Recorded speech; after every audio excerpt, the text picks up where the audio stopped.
Good morning. Surprise, it's just me. I'm Thomas Frank Carr. Welcome to BWI Live. So it is July, and I've mentioned this before. There are only a few times a year that there's really kind of a lull in the calendar when it comes to football specifically, that our guys can get away.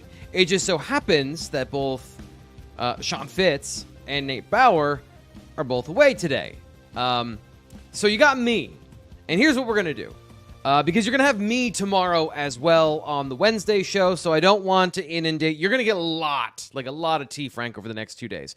So instead of going into a whole, theory lesson on football or coming up with something tricky, what I decided to do is we're just going to do a mailbag show today. Your questions on the BWI Mailbag, as my light decides that it's going to die in the middle of the show when I'm here riding solo. That's fun. We're going to do that. We're going to answer your questions on the show today. It's an entire show dedicated to the mailbag. And if you've got questions here on the show, throw them in the chat. I'll be mentioning that periodically throughout the show. As always, when I'm riding solo, you are my co-host. Also, just be kind, because if I have to read and talk at the same time, we have all seen how that particular dance goes. So we're getting into all of that today. The first thing I want to say, though, is because it is July 23rd, we are getting deep now into the college football season with our special offer for the YouTube podcast, audio, video, everybody who watches the show and supports us here. We want to give you a special deal. Code PSU1, 2 months for $1. That gets you in deep into September. Penn State's fate is already being decided in the 2024 season. If you sign up right now, you get all that premium content, all that access. I'm going to put it up again here for you. For the people listening on the podcast, code PSU1, 2 months for $1. That gets you a bunch of great stuff. Inside reporting and intel, recruiting news during the season of who's showing up at games, who's interested in Penn State, some, our reporting throughout the week of different things that happen at practice, insight from Nate Bauer, Sean Fitz, Ryan Snyder. You get my video breakdowns, which we're doing over at BlueWhiteIllustrated.com right now. I'm getting those muscles back working and ready to go. So all that can be yours for literally $1 American dollar. You get to try it out, and then you get to decide if you want to go all in. But here's the thing. You want to go all in.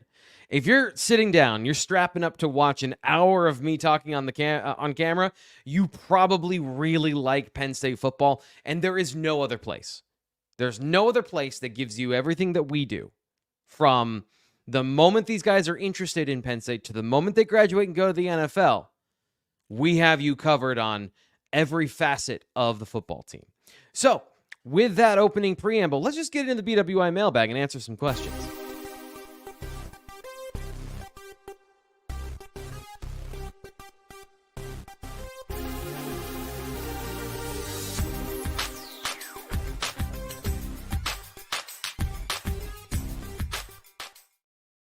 Another thing you can get over at BlueWhiteIllustrated.com is the mailbag.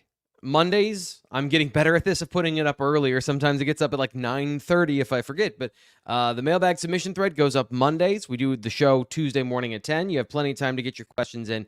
So that's another bonus. You're featured on these fancy graphics I make. So Poncho570 says, who are the players you're most looking forward to seeing against lesser opponents, guys who aren't starters, but should see significant playing time this year? Players that essentially... I would characterize freshmen in this, guys that maybe are going to play 4 games. Maybe they'll get 100 snaps during those games, non-conference games, teams that Penn State dominates in the fourth quarter becomes, get the young guys some love. So I'm going to start with a guy who doesn't necessarily fit that, but it is very much in the plans, and that's Javen Williams. I think Javen Williams is super interesting. We've talked about him on the show last Wednesday of what's the left tackle depth like. Is he ahead of schedule? Is he on schedule? He's a tremendously talented football player, but how is learning the position going for him? He's an early enrollee. We've seen Penn State put these guys through their paces. They've gotten better over time. So is he a serious contender for depth and time, or is he just, he's better than he was, and we're pleased with the progress so far, but he's not ready just yet. He's going to get playing time this year. I think in a true Drew Shelton situation, he's going to get playing time maybe in most of the games. How much he can push for, as James Franklin talked about in June, that'll be decided starting in 8 days at training camp. He's the number one guy. I think I would be run out of town if I didn't say Quentin Martin. Quentin Martin could burn his red shirt this year. I think that might be likely in the situation. He's going to be a guy that does not have a starter level role, but you could see him get some end of game where he comes in and he gets the lead back reps. Or Cam Wallace and he share that role. But Quentin Martin, I think, is a big part of that in terms of right now, maybe it's closer to 50-50, but I think Cam Wallace has that third running back spot going into camp. So does he keep it, and how does that work out? But those two guys, Quentin Martin is the guy that I think everyone's really interested in. And then I've got a whole list of other guys, like anybody we haven't seen before I want to know more about. Specifically, though, safety number 3. Lamont Payne, Vabu Torre, Dejon Lane, and Dakari Nelson. Those 4 players, whatever we see of them, I would say would probably see more of Payne Nelson, just because they're older. I genuinely don't know. Dejon Lane is getting a lot of praise for his offseason work so far, but now it's serious. You're into camp here soon, so that's something where running, testing, all of those things are great. And if you're ahead on all of those things, you have the capacity to contribute if the mental side can catch up. And with Lane, I think he played a diverse enough position in high school that he could maybe be in that conversation, but I'm always of the mind that expect less out of freshmen so you can be pleasantly surprised instead of demanding more. And then on that note, John Mitchell, Antoine Belgrave Shorter, I think those guys are redshirt candidates this year, but they're going to get a lot of experience because there are so many young, talented corners on the roster. Those guys, you don't need to put one of them into the system right away. I think you can save both of their red shirts because you feel so good about Davian Collins and AJ Harris and a lot of these guys that are young. Even Cam Miller, I'd say, has a younger profile of somebody who hasn't been a full-time starter. And then, of course, whatever we get to see of the future defensive tackles. These got Ty Blanding, Caleb Artis. They are on the level of Javen Williams, of guys that don't have a redshirt conversation around them. And they are very important for what's going to happen in the next 2025 and beyond. How do those players, how are they progressing? What do we get to see from them? So those are the guys I'm interested in as far as players I want to see more of that are going to be in the Tony Rojas role from last year of flashes really well. You're excited about what they do, and maybe you don't see them all the time. Josh says, Quentin Martin is going to be awesome when they flex him out of the running back to the wide receiver position. Josh, I don't want to temper everyone's excitement. We're going to be talking more about running back targets coming up in just a little bit. Yes, that is true. I'm not going to be the wet blanket. You know what? Yeah, that's fine. Let's not be a wet blanket. He is going to be a very interesting player to watch, and I think that is entirely a possibility where he carves out that role you're talking about, Josh, in the offense. My hesitation is like, he's got to learn running back first, but maybe he doesn't. Maybe he doesn't need to be an elite running back before they use him elsewhere. Ease him into that role by having him do a little bit of everything. So let's move on to the next question we have here from the BWI Mailbag. Again, these are our featured questions. If you've got a question here in the chat, I want to hear from you. I want to talk to you on the show as well today. I can't be as active as I normally am when we have guests, but I'm talking to you and I'm keeping everything in mind. So let's go to I always imagine if you're watching here, these message board names are always hilarious to say on the show because I don't know if I'm saying them correctly. And whenever I read H-E-H-E, I hear Michael Jackson. I do. So for everyone listening on the podcast, that's why I made a Michael Jackson sound, because today's question has come from he. Outside of Drew Aller, if you were to max out one player on the on PSU that you think would give Penn State the best chance of winning the Big Ten, who would it be? In other words, you want one of your 99 overall players. If this were a video game, who would it be? Now, it's interesting. I immediately thought he was talking about only offensive players because I think that's where you really need to do this. Maybe A.J. Harris or Cam Miller or one of those corners, just the guys that come to mind of if you could get one of those guys to be elite at that particular position, be a superstar corner, those are some game-changing players. You're looking at game-changing positions. So it's receiver, quarterback's off the board, receiver, corner, D-end, and left tackle. So those are the 4 positions I would target. I want to put Tyler Warren on here. And the reason I'm looking mostly at the offense is because I think you're going to get some elite level performances from the defensive end position. Corner is going to be, I think, a positive surprise of those guys are going to play better than an all-new starting cast would indicate. So I'm generally I think all of us are kind of just setting and forgetting the defense. So to me, it comes down to Drew Shelton and Trey Wallace. Which one of those 2 guys would you pick in order to maximize this offense? And I'm having a tough time because I think Andy Kotelnicki's offense can disguise some offensive line issues in the passing game, but they need the run game to work. So I'm going to go with Drew Shelton because I think there are enough pieces on offense, because we mentioned Tyler Warren, because they are generally better than the perception, because the perception is at an all-time low at receiver. But I think they need a really strong left tackle for 2 reasons. The first is it's always better to have a strong left tackle than not. Secondly, I think that Drew Aller will operate best if he feels a certain level of security coming from his blind side. We saw last year when he had 2 really good tackles but pressure up the middle, it affected him. So I would say Drew Shelton. If you could get Drew Shelton to play like Olu Fashanu, then I think you've got a guy that can help your offense play at its highest level. And if that happens, it takes the pressure off the defense to be perfect. We expect the defense to be really good. And I think it opens up the run and pass game if Shelton is a better run blocker than Fashanu and also a similar pass protector. So that's one of those we'll see, from what Shelton can be. And then from the theory of this question, where that lands, I think is something that's going to define this season upcoming. But here's the thing.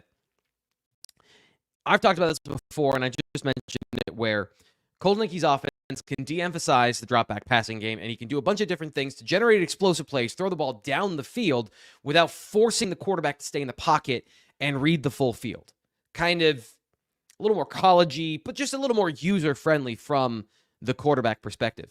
But make no mistake, there's going to be a time in the game where Kansas has to throw the football. Penn State has to throw the football. And in 2023, some of those situations where Kansas had to throw the football, drop back, 5-step, 7-step drop, progression, read of the field, your flaws and your warts are all exposed in the biggest moments. So you can't hide a player at a position like left tackle or right tackle. I'm not trying to pick on Drew Shelton. Just generally, you can't hide certain positions forever. You have to be able to do everything to a competent degree in order to win championships. You have to be a really good team to beat really good teams. I know that's a shocking thought, but that is what I'm going to stick with here. Coming up in the chat, Frack the Hunter says, did you get to the Tillamook Creamery? Yes, we did. That was super cool. I went to Oregon. Fitz is currently in Oregon, so we just swapped places. So I went to the Tillamook Creamery because we were in that part of Oregon, and it's pretty cool. You learn how they make cheese. If that is interesting to you, you can learn about cows, and also, and this is pretty important, you can eat ice cream, and it was delicious. David K is a super fan. Sorry, I was reading David K's response, seeing if it was something we needed to bring up to the channel. He's a super fan of Nate. Nate is not here, so he just wanted to point out that Nate is not here. I also miss Nate today, David. I feel you. Nate is going to be back in full strength once we get into training camp. Everybody's going to be back in full strength once we get into training camp, so we got one more week. And by the way, I should have mentioned this earlier, some promotion for the week. So I will not be completely alone tomorrow because Greg Pickle is checking in from Indianapolis. Big Ten Media Day starts today, really. Pat Kraft talks tonight. We will have that video for you here on the Blue White Illustrated YouTube channel and at bluewhiteillustrated.com. We'll have reaction to what he said. Penn State just released some new renderings of what the video board is going to look like. Certainly not so that people will ask Pat Kraft about it tonight. That is definitely not why they timed the release the same day that Pat Kraft is going to talk later that day. Absolutely not intentional. It is. So that's coming up tonight, and then Greg's going to talk about all of that stuff tomorrow, and then we're going to have James Franklin. His press conferences here on the YouTube channel. He has a podium and a roundtable. You definitely want to check out the roundtable because that's when the Penn State beat reporters get 45 minutes to almost an hour to talk to James Franklin in a relaxed setting and have a conversation about the offseason, what he's expecting with training camp, right here in the windshield.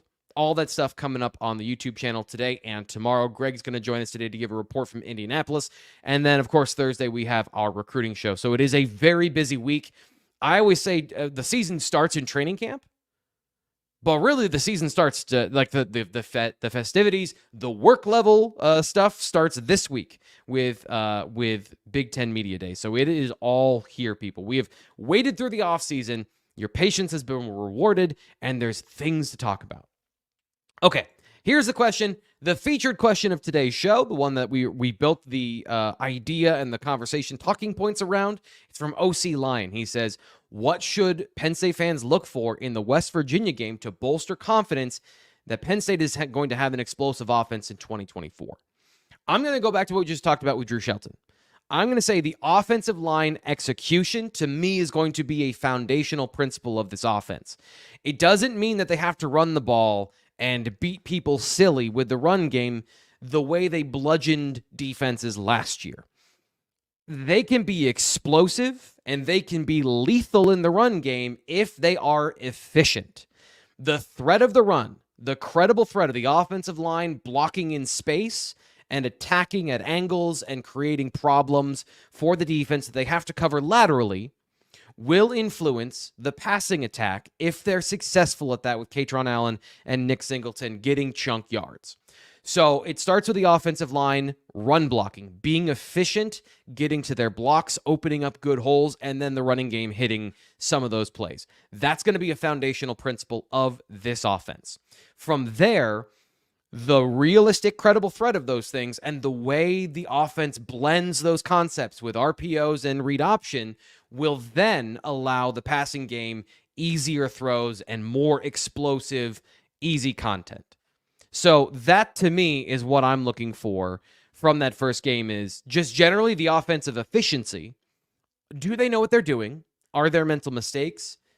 3 and outs, all those things that are kind of like indicators of an offense that is not working correctly, but centered on the run game, because I think that's going to set them up for success. Because there are times, and this is from a aesthetics perspective for me, and from a quality of watching football, teams that are run heavy. There's 2 things going on that can be true. They're covering up for deficiencies, so they're running the ball a lot because they can't do something else. And secondarily, from an aesthetics perspective, it's a death by 1,000 cuts instead of generating exciting offense that we want to watch. Like, the old adage of getting 3.5 yards 3 times equals a first down. I'm sorry, I'm a millennial. I didn't watch 1985 football, so I don't find that aesthetically pleasing. I like offense. I like explosive plays. I like 35 points. So you can get that in the run game, but it's harder for a lot of different reasons, especially on the college level. So getting some function of that where the run game is interesting, it's dynamic, it's exciting, Andy Kotelnicki can bring that. That is a big part of what I'm positive about in what I've seen from his film and his footage, because I enjoy watching his offense, and it's run heavy. And that's usually when you get that, you get an offense that's doing that for a specific reason. And that could be a little plodding and rough to watch. This from Josh Bazin. He says, who fills the slot wide receiver position? Liam Clifford, Caden Saunders, Amari Evans, or Tysier Denmark? My guy, my horse in this race has been Caden Saunders because of two things. First off, I think Liam Clifford can provide some flexibility after watching him in the blue-white game and playing inside-outside. He's always had the size to be an outside wide receiver. He's always operated better from the slot. I think that's kind of a technique. He's a really good route runner. He's good with some long speed. He's got an interesting profile. But I think he can be a guy that plays a little bit of everywhere. Saunders can roughly, like anyone can play inside or outside on this offense based on the motion and where they land after the musical chairs of the pre-snap motion is over, right? So you can line up in the slot and suddenly you're the outside receiver once they've motioned into a different formation and alignment. But I think Caden Saunders has the lateral ability. He has the acceleration. He's worked on his explosiveness to be a more dynamic separator in the slot, and I think he's got the ability to be an explosive deep play threat from the slot, so he can provide you that multi-level threat that isn't just a chain mover, and I think they need that. Amari Evans has been a pure speed player his entire career. That best plays on the outside. That best plays where you can line up and get better one-on-one situations with a corner and just run by him. Now, you can motion Amari Evans into the slot and run him against the safety, and, oh boy, that could be exciting too. That's something I don't want to... Again, all these things are on the table from Andy Kotelnicki. We haven't seen what this final product is going to look like. We haven't even seen... we haven't seen the cake batter yet. All the ingredients have to come in together. And then Tysier Denmark, I'm putting a pin in that of he's a guy from a physical standpoint that I think needs time to develop, and that is maybe longer than 5 weeks. Maybe he's a guy that is working on that right now, but it might be by the end of the season.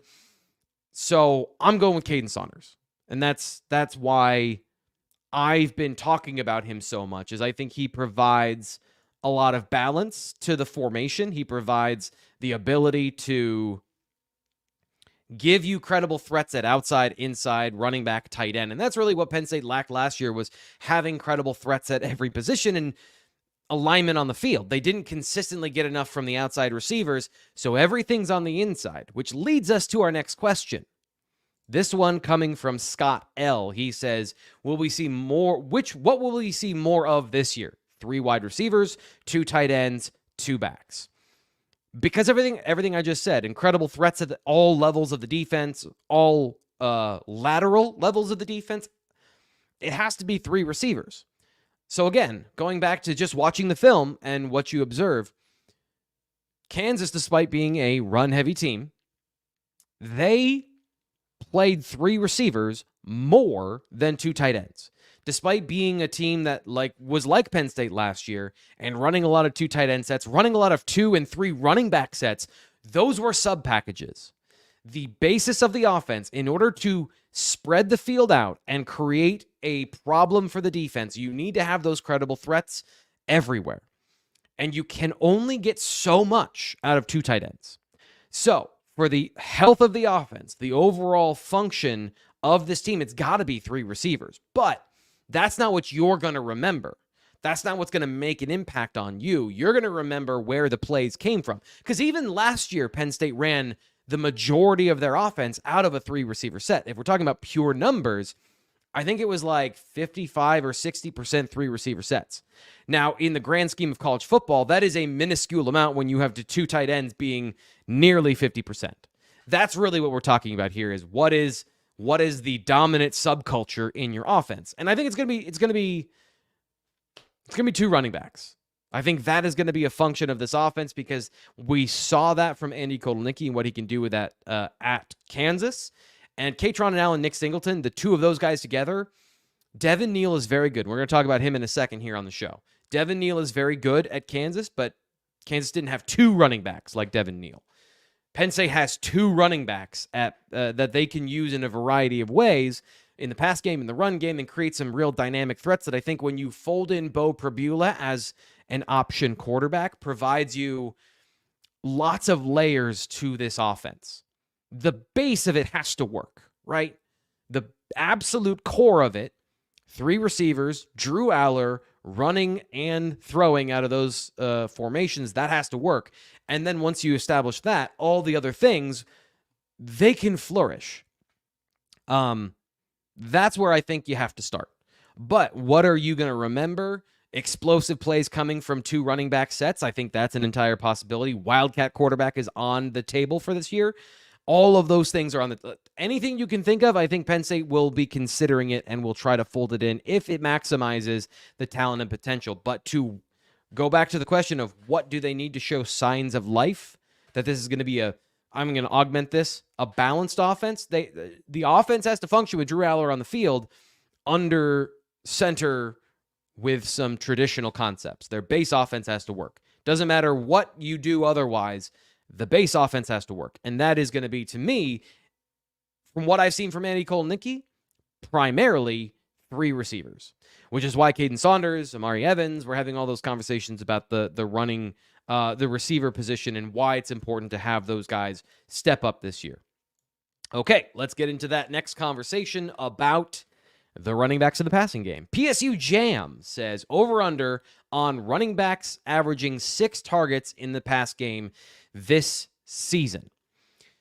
So that's a big number. I know it maybe doesn't seem like a lot because you're thinking, okay, 3 for Katron, 3 for Nick, that's 6.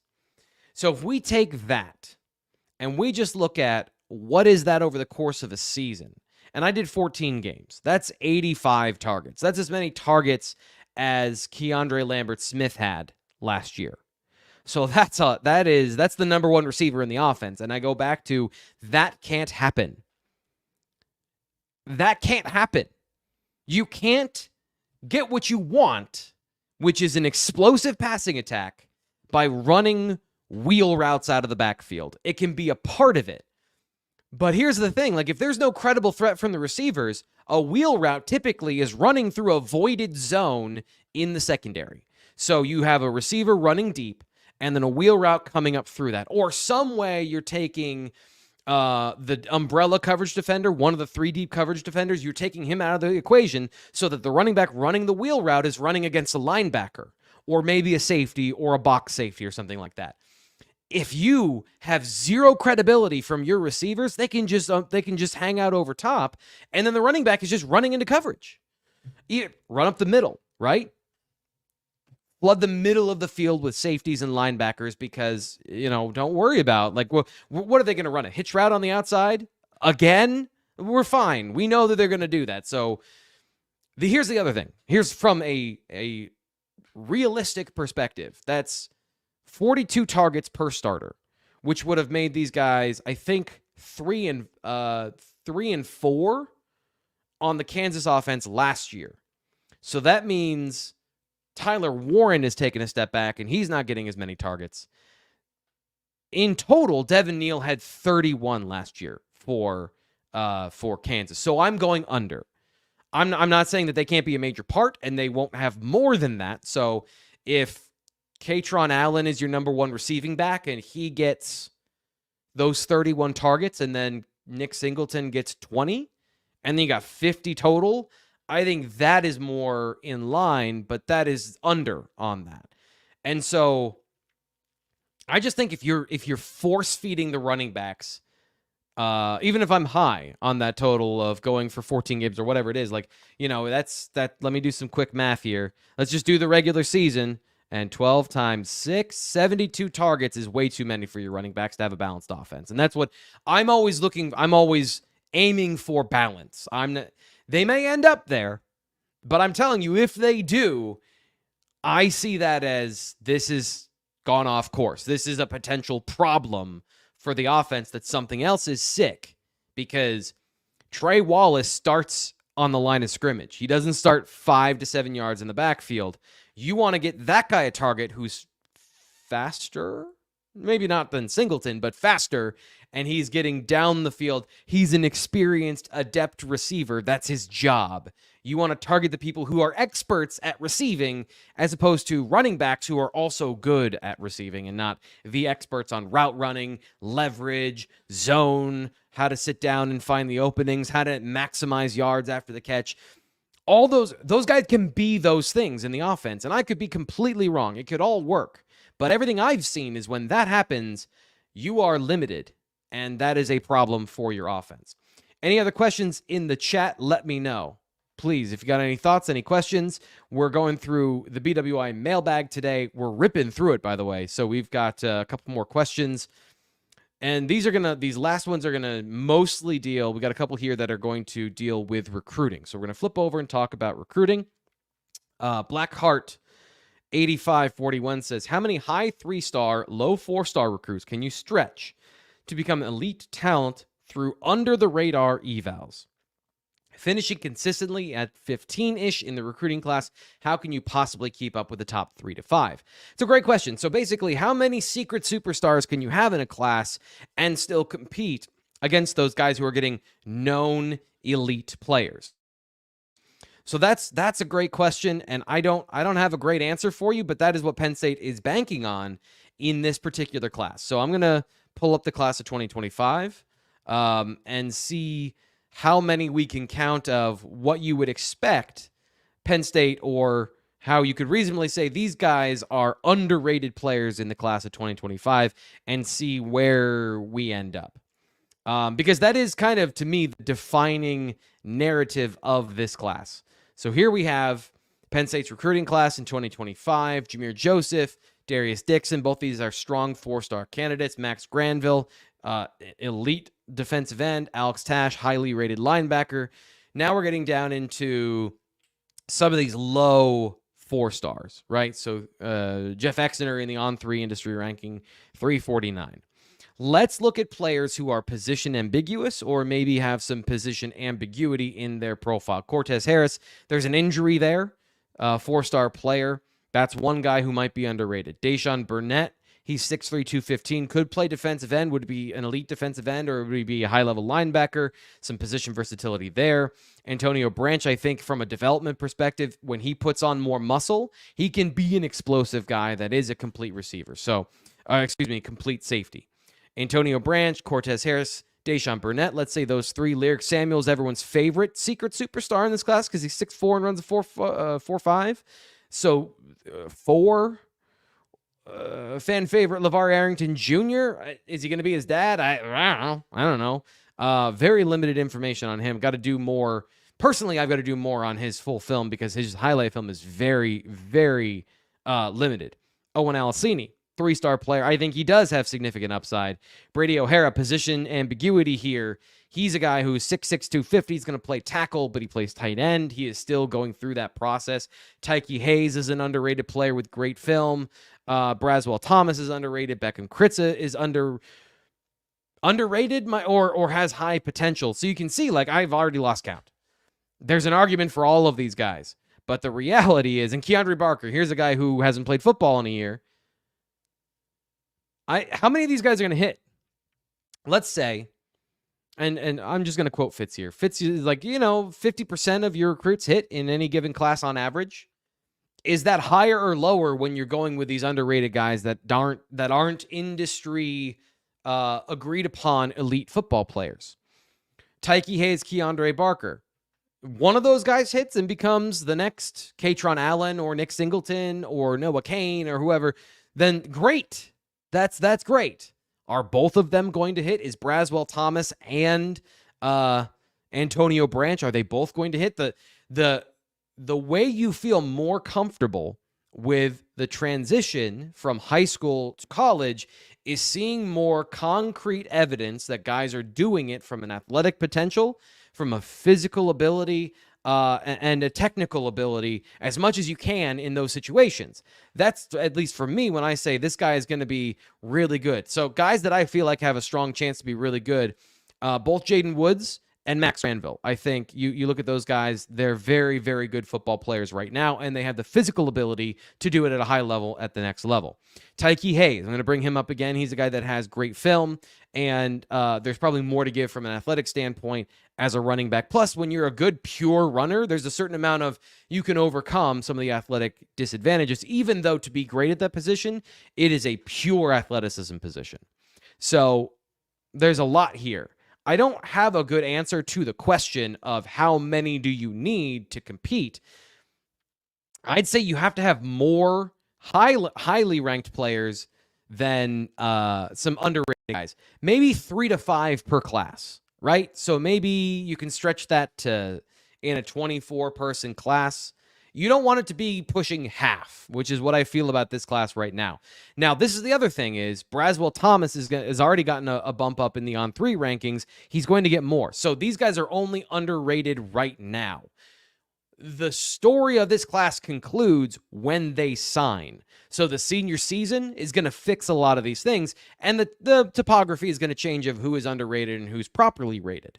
So we don't have all the information right now, so it looks worse from that perspective of here are guys with a lot of underrated potential than guys who are properly rated for their skills. So I guess I'd say 3 to 5. You want 3 to 5. I don't say, maybe wild card or underrated guys with high potential, boom or bust, guys that have high ceilings but are a little bit raw. You don't want to be aiming too far that way, because if too many of those guys miss, now you have holes on your roster. You don't even have guys that you feel like, here's a competent glue guy that is going to start, and he's going to be competent, and he's going to execute his assignment well, but maybe he's not a difference maker or a game wrecker. You need to have that flair of elite, but you can't go chasing upside completely. Or if you do, you have to have strong reasons underlying that you think it is more likely than not. So this year, they just got fewer of the guys that everyone agreed upon feel like it's more likely than not. But there are still guys in the class that do have those abilities and should get better ratings as they go through the process, especially, I think, at the safety position. Braswell Thomas is one. And then running back. Keandre Barker does not have film. He has no film.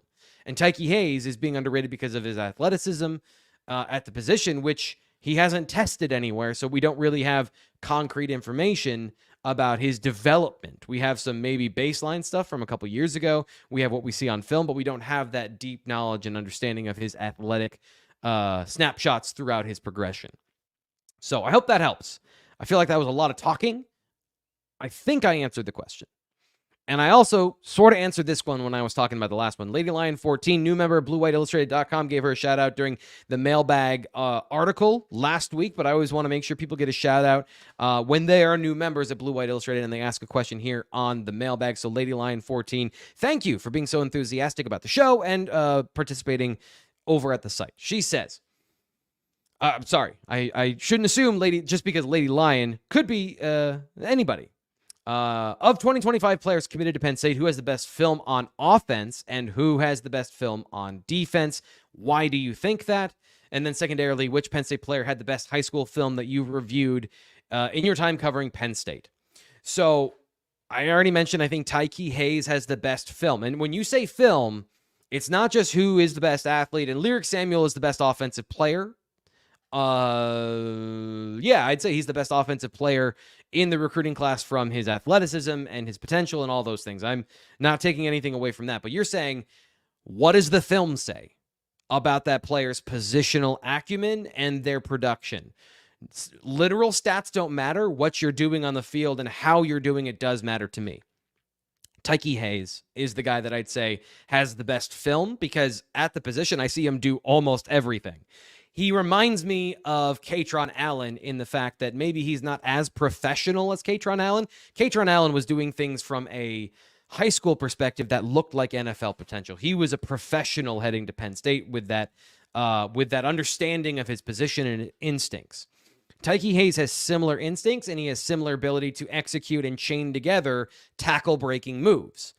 That's huge for me, for a running back. And that's what I'm saying. Like, you can overcome a lack of elite burst, home run hitting ability if you're making fools fall to the ground because they can't touch you or you're breaking tackles.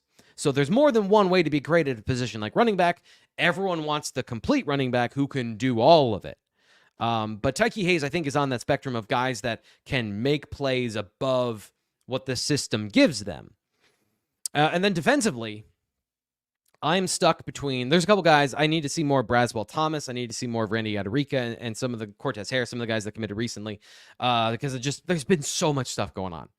But I would say the two that I saw recently are definitively the best, Woods and Granville, for different reasons. Jaden Woods has a pass rushing move set that I haven't seen from a high school player, where he has clearly defined pass rushing moves he's trying to use, and it's more than one or two. Saw them across multiple games. Are they all perfect? Does he use them at the right time? Is he perfectly polished and an expert pass rusher? No, he's a high school football player. That's not what we're looking for. We're looking for positional understanding. Are you aware of what your job is? And I would say that is an above and beyond awareness from a high school defensive end. He's also got the athleticism to make all of that matter.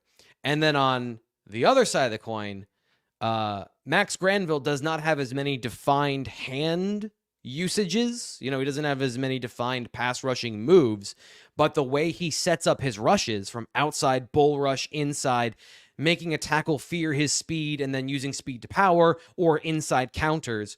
Once he learns to use his hands and finish those blocks, he can be as dominant as anyone we've seen at Penn State if he continues to develop from a size perspective. So those two guys, to me, from an understanding of their position, their abilities, I love the way that Granville plays because he's got a completeness to his game from violence to speed and athleticism. Those guys, to me, stand out when it comes to my favorites on defense. Now, for all time, I don't have a...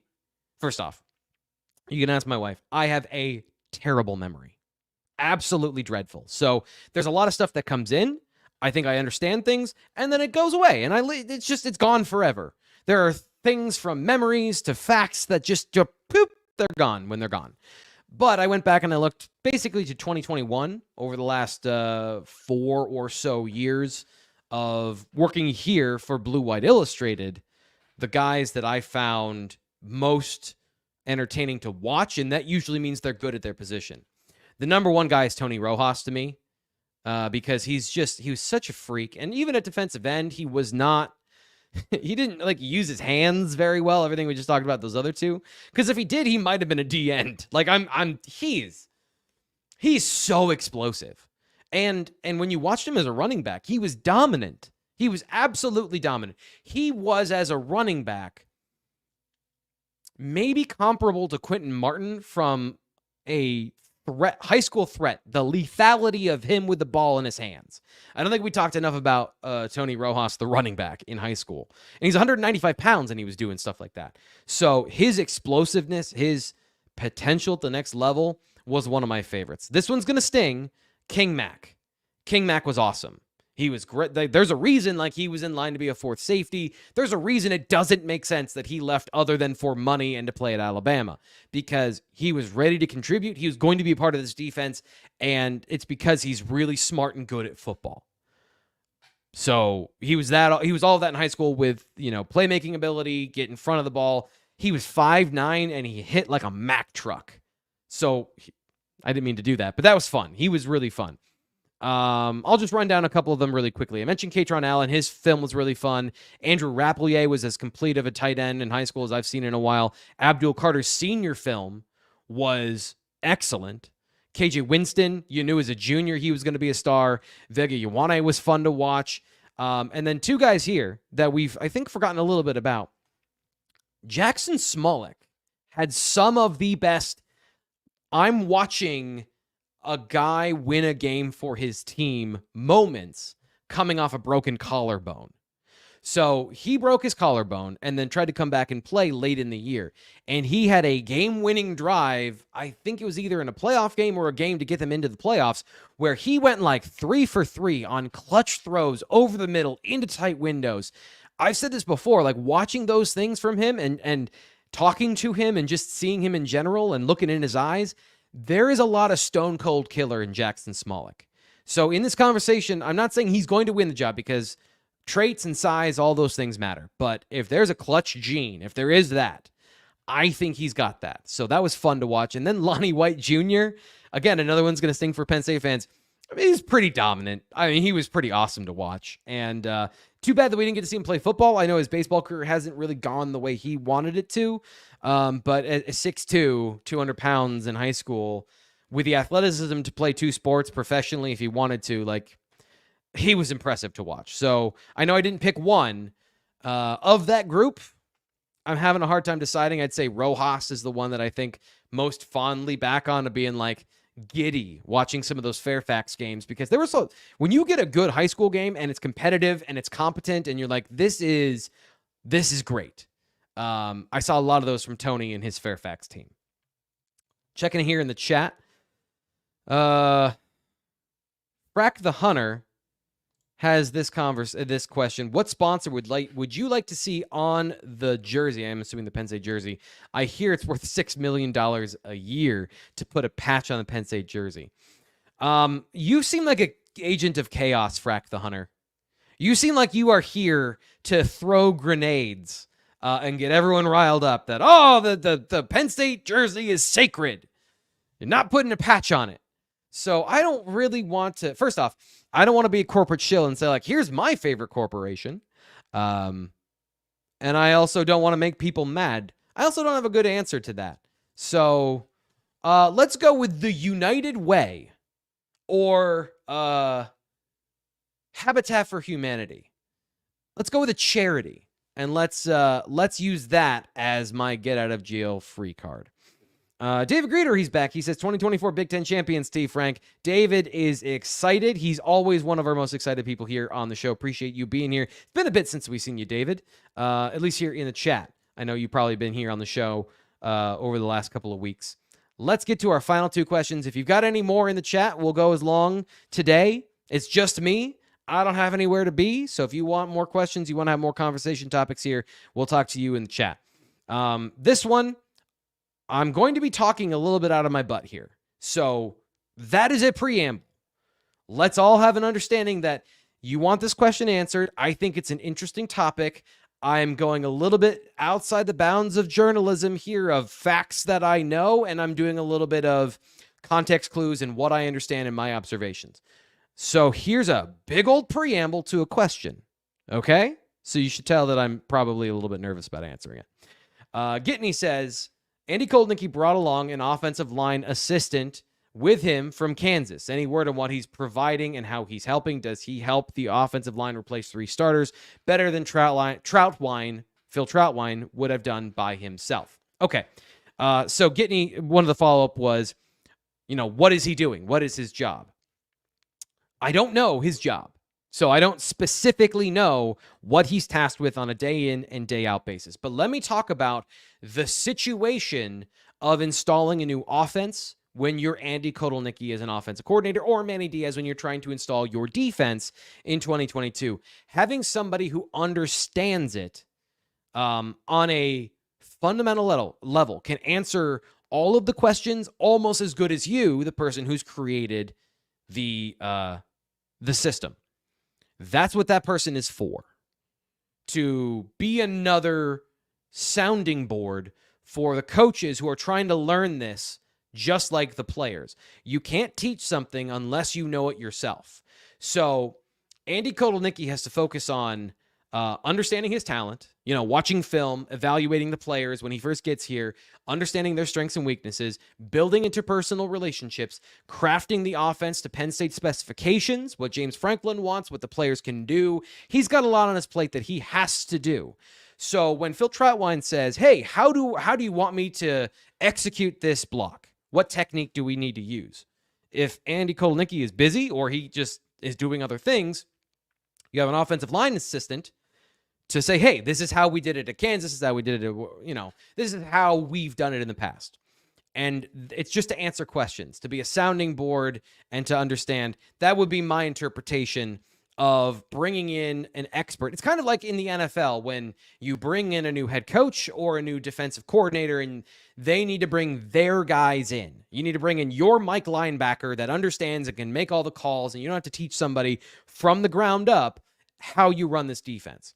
Maybe that player isn't a great football player, right? Maybe they aren't a Fred Warner, but they can make everybody right.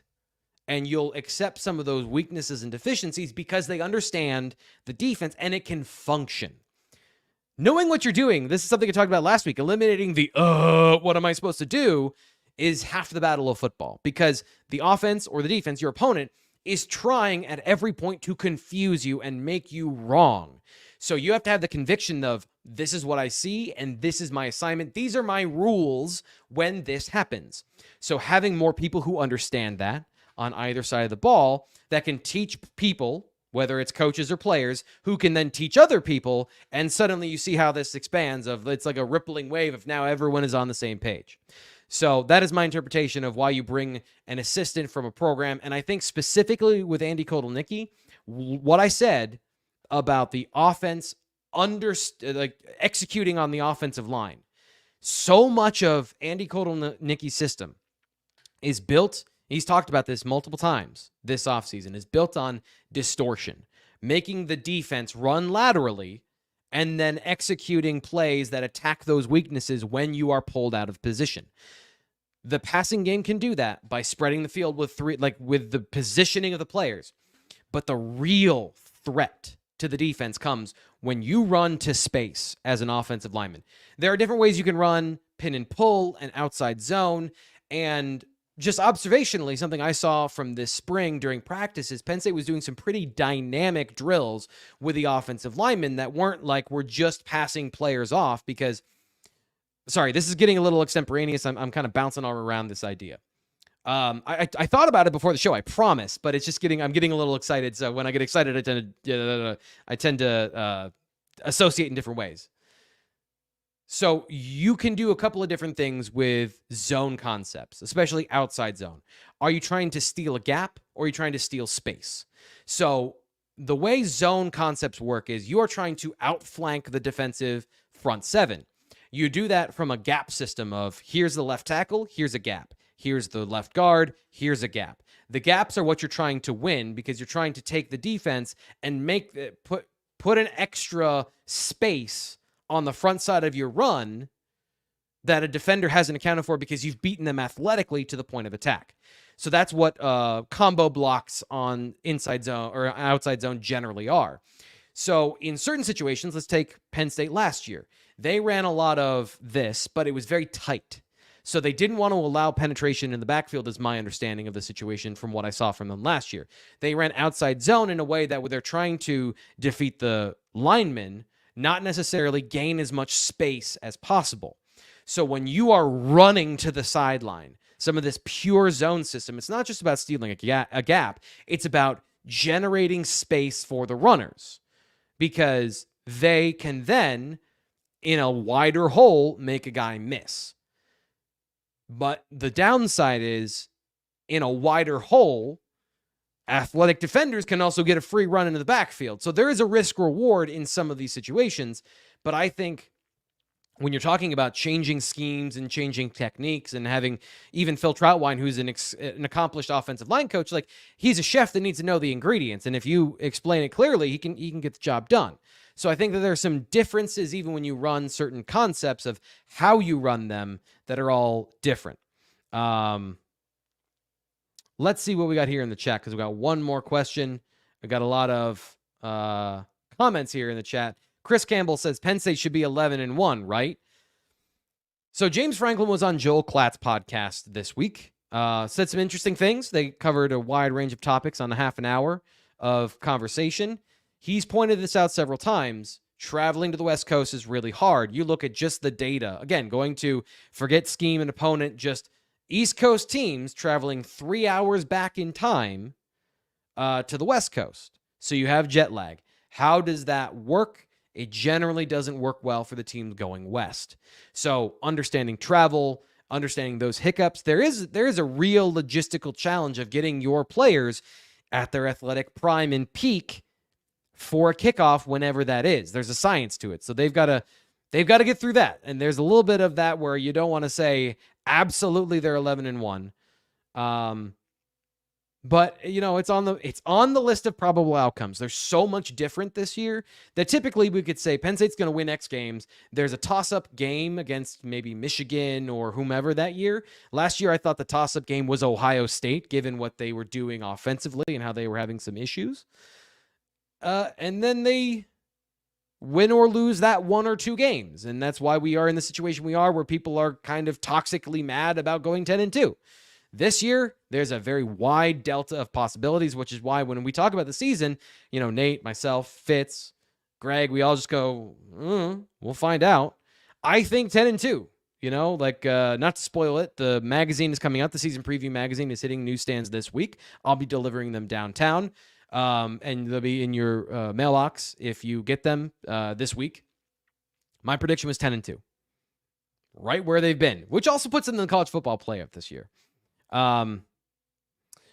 Ryan says, I'm currently in Anaheim, been here for 2 days. The first day was brutal, and I'm going back 2 hours versus 3 for Penn State coming out west. Ryan, I have a similar... So I vacationed in Oregon. Did I mention I went to Oregon? I'm turning into that guy. But when I was out there, we were out there with my brother-in-law and, my sister-in-law. And whenever I go to visit them in Utah for holidays, for Christmas... he made the comment of I never expect to see much of Thomas Frank the first day they're here because I fall asleep at 8 o'clock when we go out into mountain time. So, jet lag is a thing. People experience it. And I'm normal. I'm completely normal. No questions. Last question here in the mailbag. RD24 says, how big of an impact can Abdul Carter make as a defensive end? In what ways is it better to have Abdul a defensive end instead of linebacker? And can Penn State make up for his absence in the linebacker room? Yes to that last one, by having less linebackers. That's the plan this year, is they're going to be playing Jalen Reed at that Sam nickel lion position. So right now, I guess my assumption is Dom DeLuca is playing Will. Tony Rojas is playing Will. They've replaced Abdul Carter with Tony Rojas. And they replaced Tony Rojas and Curtis Jacobs and Dom DeLuca with Jalen Reed. You can still move Abdul back to linebacker in heavy sets. He can still drop into coverage from that linebacker or from that defensive end position. But to answer the first part of the question, there's two things here that I think are important. First off, it's good for Abdul to move to defensive end long term. And I think it's good for Penn State, but maybe not the best for Penn State, because we talked about them needing to manufacture some depth at linebacker because, they were losing 2 starters when you move him to defensive end. Football philosophy, right? We mentioned if you could have somebody at 99 overall on this team, who would it be? And I mentioned there are some cornerstone positions in football: quarterback, offensive tackle, defensive end, cornerback, receiver. Defensive end is more important than linebacker in a big picture sense. If you've got an elite linebacker, in college specifically, he can make up for a lot of stuff. And having bad linebackers is bad.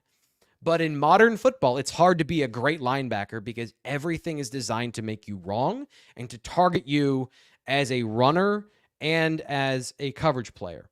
So Abdul, I think last year, struggled with knowing when to trigger, when to go be the predator, when to be Stick City. There was a lot of thinking. Defensive end is more reactionary. It's right in your face. You have to use your hands, you have to disengage, and you have to get in the backfield. He is really good at that. So even from a run perspective, I think the way they used him a little bit last year was kind of like having a bonus defensive end where they would run stunt him and throw him into the A-gap and let him absorb some blockers and then let Kobe King go and get into the backfield and make a tackle for a loss. Now he's just doing that from the defensive end position. So tackles for loss, obviously the sacks are a part of that, but where he plays on third down, I think could be different than when he plays on base downs. He's got to win the starting position. So even when he does win, they're going to rotate him, but he has to win the starting position. The way Penn State operates, nobody's given anything. So he can come in. Chop Robinson was not the starter in 2022. Nick Tarburton was the starter. Chop Robinson was the impact player, but is that a position? Is that a situation that Penn State finds themselves in this upcoming season with Abdul Carter and Amin Vanover at that position? I think there's a future where Abdul's not even the starter, but he's an impact player because he provides you that elite athleticism at the position with the size you need to play the modern game of football and the ability to drop into coverage. So you can still have, this is kind of you can have your cake and eat it too with Abdul at defensive end. He can still drop into coverage and zone blitzes. He can still attack the line of scrimmage. Maybe you're putting him in a position where he's best in terms of not having him read and react, and he's doing more reacting. And then long term, he's an elite defensive end. He has the length, he has the size, he has the movement skills to be, I think, 265 and in his full development in the NFL with 33 plus inch arms or somewhere in that ballpark, good length for the position and that elite speed to the outside that he can counter with power and violence. Because we've seen the way he can hit. We've seen the way that he can play through contact. So he's got a complete skill set. He's got to unlock it. He's got to do the work. He's got to put in the time to be that guy. Now, he's a maniacal worker. I shared this story before. I interviewed him on this show back in 2022 when he had committed to Penn State, and he was in his living room doing the interview. He was sitting on a weight bench. I'm going to say this again. His parents had allowed him to put a full weight bench in the living room. I'm talking plates, 225, two set. Like there is a full rack of weights in the living room. He did the interview sitting on the bench. And like before we got started, his dad was hyping him up to dominate the interview. This dude is for real and he's serious about being good at football. So but it takes time. These things take time. So it's something that he is going to have to work through. He's been working on it. Camp's going to be very important, and he can be a complete elite defensive end if he has that time to develop both physically and at the position. So that's what I got. We did an hour of conversation. Want to thank you for being here. Come back tomorrow. We got more. Over at BlueWhiteIllustrated.com, I have been doing my power ranking of the Penn State offense from 5 through 1 positionally. Number 1's coming out today. It's running backs because they're the only one I haven't done yet, so that's pretty obvious. I'm not spoiling any surprises. Tight ends were number 2. You can check out all those articles by, again, subscribe to BlueWhiteIllustrated.com and use promo code PSU1, 2 months for $1. You can read all of those. I'm going to do a recap show tomorrow. So we're going to talk about each position on the countdown and why they are in that position and some facts to support that. A lot of that might be overlap with what we talked about today. Some of those logical reasons behind what we did. And Eggman says 37. I swear, the last time I looked at this, Eggman, there were 40-something days left. 37 days left of Penn State football. Okay, that is better. Your math was a little off. Unless you could be trolling me. Sorry, just spittled everywhere. You could be completely trolling me. I don't focus on dates and times and things like that. I'm too busy working on the details of other things. So there could be 100 days left till Penn State football, and I'll be like, that doesn't sound right, but if you say so. So are there 39 days left? Let me know in the comments if I'm right or if he just pulled one on me. All right, we'll be back tomorrow at 10 a.m. Don't go anywhere. We'll talk to you then.